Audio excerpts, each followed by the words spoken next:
Ryan Reynolds here from Mint Mobile. With the price of just about everything going up during inflation, we thought we'd bring our prices down. So to help us, we brought in a reverse auctioneer, which is apparently a thing.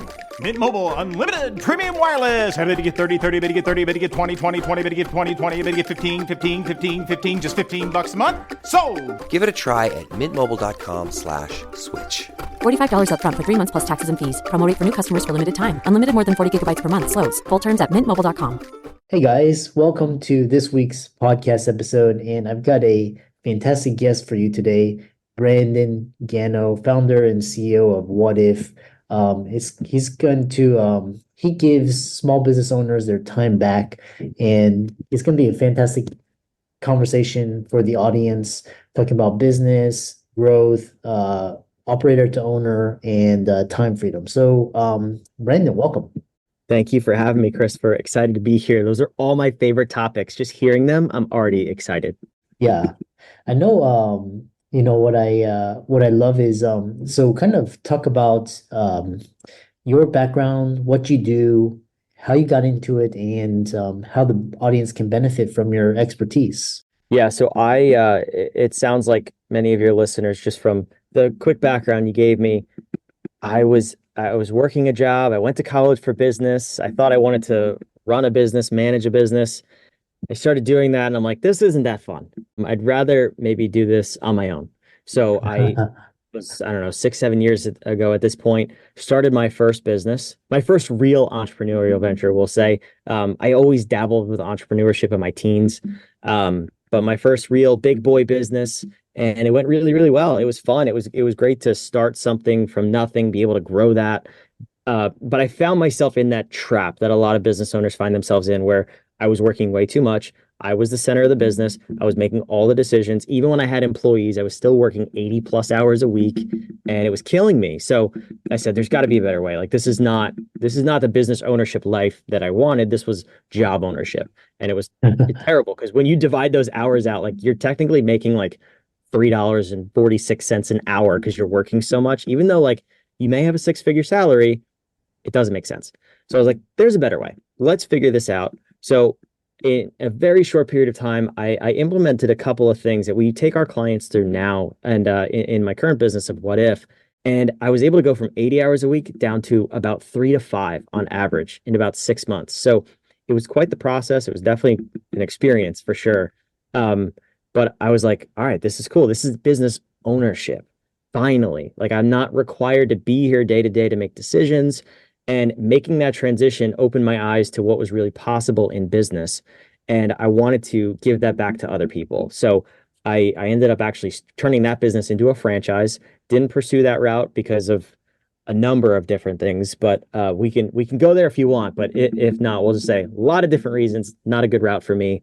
But I did stumble upon my business partner. We met at a mastermind, and he has 25 years of experience consulting with the Fortune 100, the biggest companies in the world. And we both share this passion for helping small business owners. So we took his knowledge and expertise of the right way to run and scale a massive business, and we brought that down to small business owners, and we packaged it up in a way that it's repeatable, it's relatively simple, and it's affordable, more importantly, because we're not dealing with those big organizations. So we absolutely love helping our small business owners grow really, really quickly and get their time back.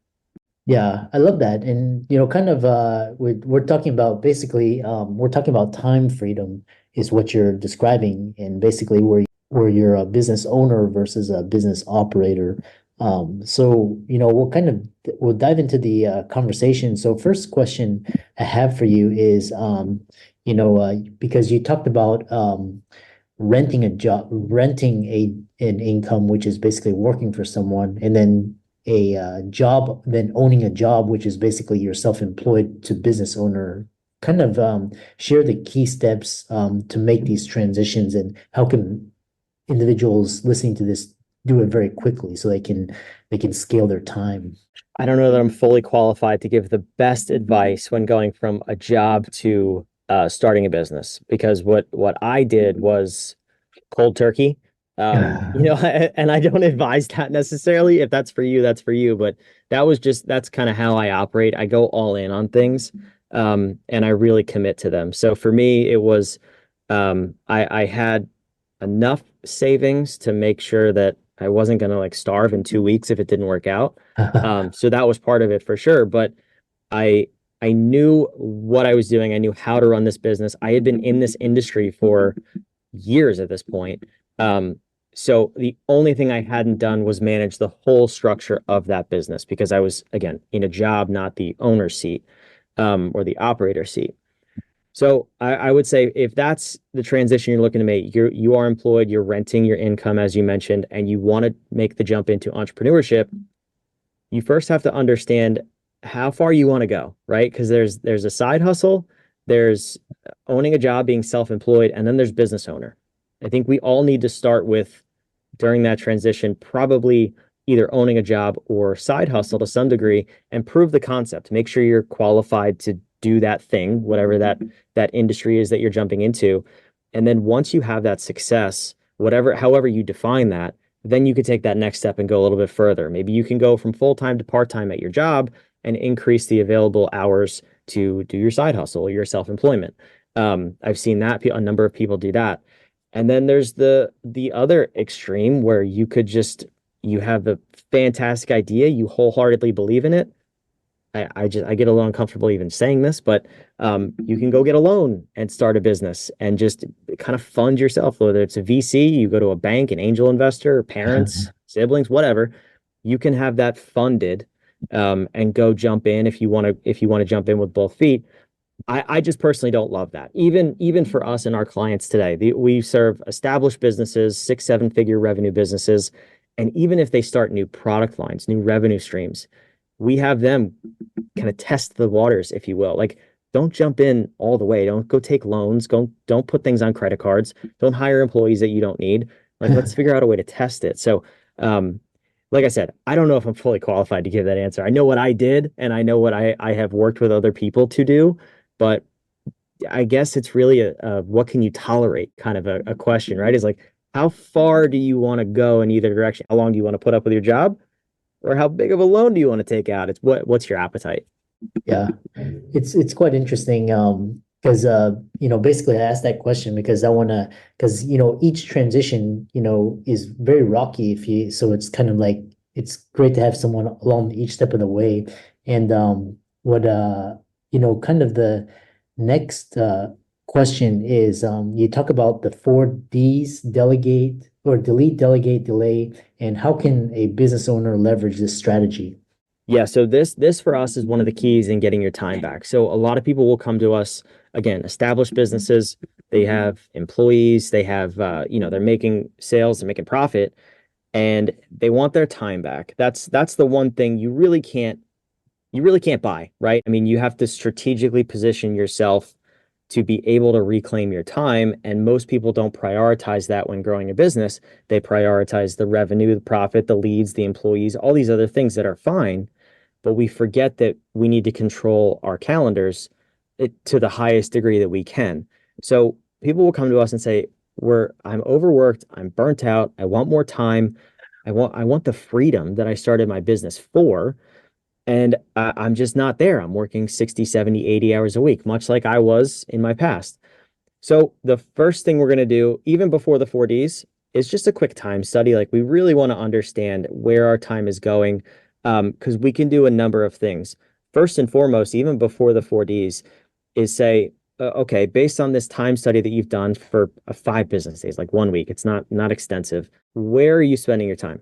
Is it in areas of the business that's in your zone of genius? Is it revenue generating activities, or is it kind of just busy work? And the second kind of side of that is, how often are you switching mentalities? And what I mean by that is, a lot of us think that we can multitask, especially business owners. And it's really, I like to look at it as hyper task switching, not multitasking, because really you can never do 2 things at the same time. Like, I can't be typing over here and talking to you at the same time. It's just not, neither one's going to go well. But we do things back to back to back. And in 1 minute, we're uploading YouTube videos to our social media, and then we're having this interview, and then we're going to do emails, and your brain doesn't catch up. So you're actually not performing those tasks at the highest level. So what we try to do first is let's get your days in line. So for me personally, I take days of the week where I only do certain activities. For example, I host a podcast. I only record podcasts on Tuesdays where I'm the host. So I know that Tuesdays, I just have to show up as this person all day long, start to finish. No one on my team contacts me. They know it's Tuesday, not even for an emergency. Please see me on Wednesday. Because I know a Monday night going to bed, I know who I am tomorrow. Not that I'm like a psychopath and I put on different personalities, but I show up with a different energy and intention and focus rather than on Wednesday, Thursday, and Friday mornings. That's when we have client consulting meetings. So I know I am now fractional COO on Wednesday, Thursday, Friday morning, and then Friday and Wednesday, Thursday, Friday afternoon. That's when I do things like this recording. I guest on other podcasts. I speak, I do workshops in other communities. I know which hats I'm wearing and when, so that my mind is never switching. I'm always 100% focused and present. So that's kind of phase one, right? And then to answer your question about the 4Ds, because I believe this is truly valuable, we want to filter every opportunity or problem that comes our way through these 4 filters. So you mentioned them. They are delete, delay, delegate, and do. And we do them in that order. Typically, entrepreneurs will do them in the reverse order, where they think, oh, I can do this, yes, or I can delegate it, I can delete it, whatever. So we want to say if something comes in, let's say an email comes in and says, we have the greatest opportunity under the sun. Can I delete this? Can I never think about this opportunity or email again? I want to get as many things out of my way as possible. It could even be a problem, air quotes, problem that comes up in your business. Can I actually delete this? Is this really a problem? Can I just ignore it? If you do need to address the thing, so that's delete, right? We move to delay. Like we actually have to address this, or this is a good opportunity. It's in line with our company and where we're going. Do we have to do it now? Or can we push this off a little bit? So can we push it off till the end of the week, next week? Can we push it off to next quarter even? Get it as far out as possible, again, so you remain hyper-focused on what you're doing now. If you can't delay it, then I would want to at least look to delegate it. It doesn't have to be me, hopefully. Let's get it to someone on my team. This could be to a VA. It could be a third-party company. If your website breaks or something, you could hire a developer on Upwork or Fiverr that could take care of whatever that issue is. So you're delegating it. But it doesn't have to be solved by me right now. If I can't delete, delay, or delegate it, and it must be done by me, that we call as the golden line. That's the filter, right? So these are things that you uniquely are equipped to do in your business, whether it's as the owner, whatever position you're in. These are the things that must be prioritized, and you want to put them first on your calendar. So these are the things that hopefully are going to move the business forward, drive revenue, increase profitability, help you reclaim your time ultimately. But once you go through that filter, you can see that most people, because they attack it in the opposite order, they're just saying, yeah, I can do this. Yeah, I can do this. Yeah, I can do this. And then their calendar gets overwhelmed. If we eliminate 75+% of what you're doing, and then we strategize your calendar to make it organized into buckets of activity rather than just chaos from top to bottom, your mind is now focused and present, like I said, and you've eliminated all of the noise. So you can go through your week, and we typically take our clients, it takes 3 to 6 months, but we get them 50% of their time back. This is just one of the pieces, but they're immensely focused. And as a side effect of all of this, their revenue and their profit increases in those 6 months. It's incredible. Yeah, it's really interesting. I love this, how you compartmentalize it. And they talk about time as the ultimate asset. And what's interesting is, this brought up this idea because, for example, a lot of the audience are doctors and they have very high incomes, but they don't have time, right? And then there's also a cohort where it's like, young entrepreneurs, they have a lot of time. Like they have time freedom, but they don't have financial freedom. They're hustling for the next client. They're struggling. They gotta bootstrap and they gotta make ends meet. But basically they have a lot of time. So how do you reconcile this difference between time freedom and financial freedom? Like what's the balance? You can't have one without the other, or it's not worth it. I mean, the math equation that we use is time multiplied by money equals freedom. So we actually don't even put freedom with either of the other words. The amount of time you have in addition or multiplication in my example, relative to the amount of money you have equals the amount of freedom you have. So if you have, let's use doctors. I love working with doctors, lawyers, CPAs, the people who think, yes, I'm calling you out, think that you have to trade your time for money. That's one of my favorite conversations. The people that think they have to trade their time for money, let's say a doctor's making $250,000 a year. They're working probably anywhere from 50 to 70 hours a week, depending on what they're doing. You have no freedom. I'm sorry. I'm just going to just say it straight out because you're physically in an office too. That's the other thing. So you have the travel time. You're physically in a location for that many hours a week, plus the travel time.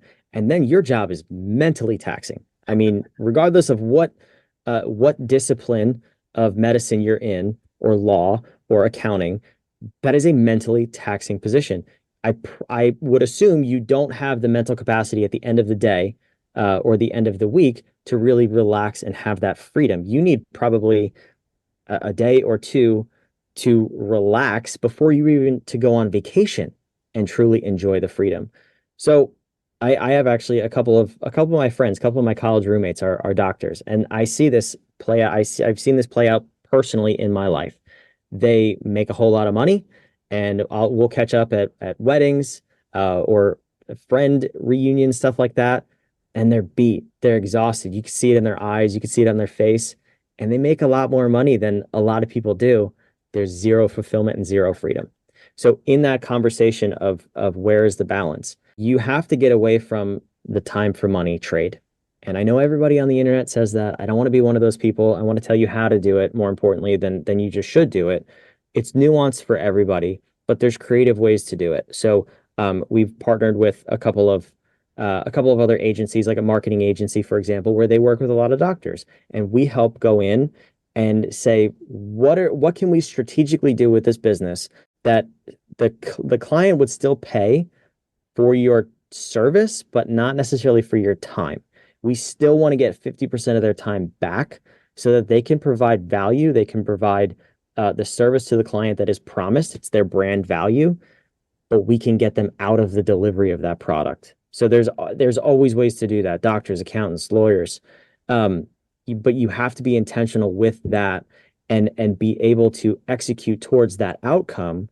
Because again, without time, I don't care how much money you have, you can't enjoy it and you don't have freedom.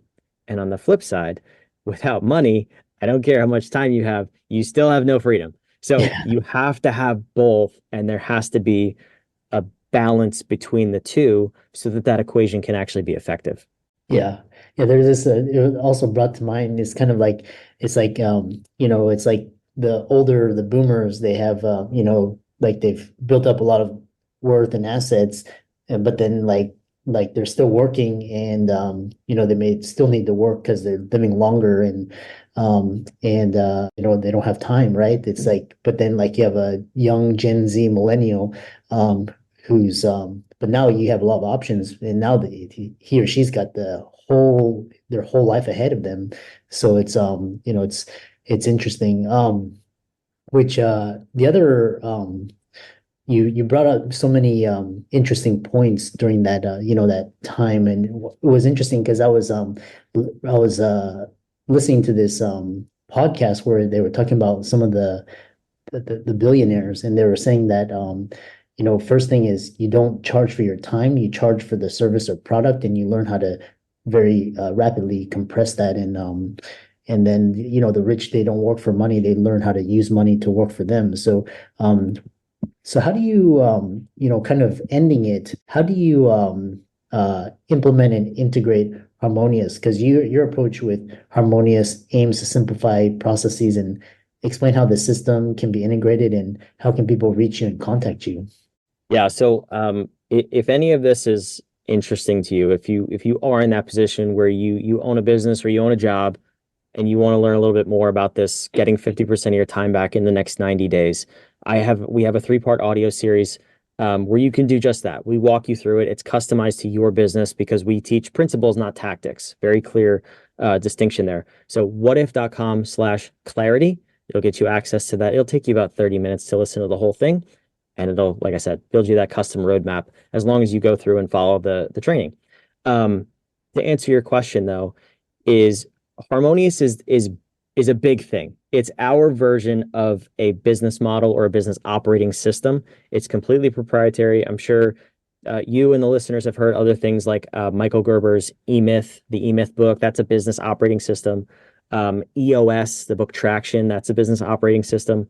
These are all systems that are kind of templated business models, business in a box, if you will, and they don't always work because they're based on the commonly accepted business model that is seen in these giant corporate structures that we've been inside of. So we know they're broken firsthand. When you bring that down to small business, all chaos breaks loose, and it's really not efficient to scale. It's not profitable. Everyone wants to pull their hair out. It's no fun. So we want to make business fun. We want to make it light. Our simplified version is we customize to every one of our clients. And we can do that, again, even in a 3-part audio series where I'm not physically there and consulting you. We know how to help people identify the gaps in their business and the opportunities, and to be able to build a plan to execute around those.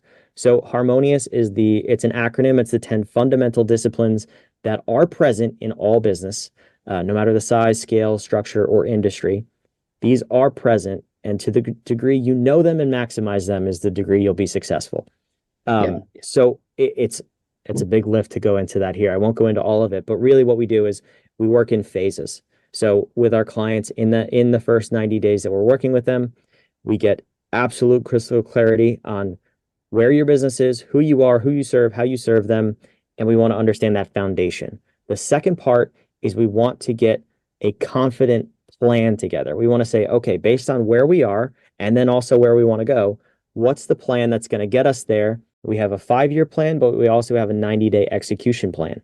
So we want to just execute on this every single day. And the third part is simply just measuring, monitoring, and revising. And we do that every 90 days. We just repeat this cycle. It's like a wheel. It's super boring, but that's actually what helps businesses grow, is by executing on the boring, not sexy stuff. And then we can throw in the fun at the same time.